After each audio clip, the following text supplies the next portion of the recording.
Urbanization is the process by which urban areas grow bigger as more and more people leave the countryside to live in towns and cities.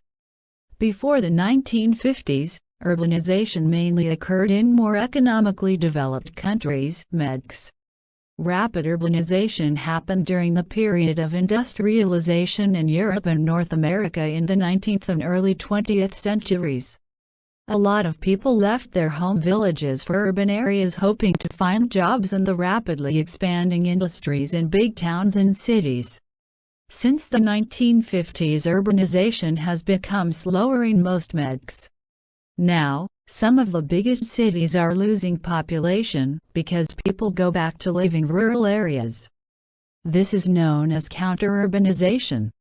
Since 1950, urbanization has grown rapidly in LEDCs, less economically developed countries, in Asia, Africa and South America. Between 1950 and 1990, while the urban population in LEDCs doubled, the increase was less than half in developed countries. There are various causes of urbanization in LEDCs.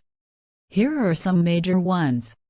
First, people migrate to urban areas on a massive scale due to lack of resources in rural areas.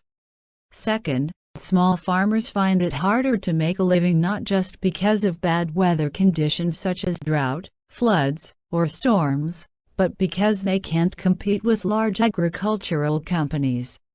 These are considered push factors. People living in rural areas are also pulled to cities, which are known to be places of financial centers, services, wealth and opportunities. Believing that the standard of living in urban areas will be higher than in rural areas, many people come to the city seeking their fortune. Today, about half of the world's population lives in urban areas. Urbanization has provided job opportunities, higher incomes and better access to health facilities and education.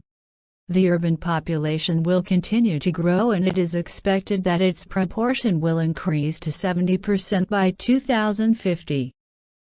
Countries.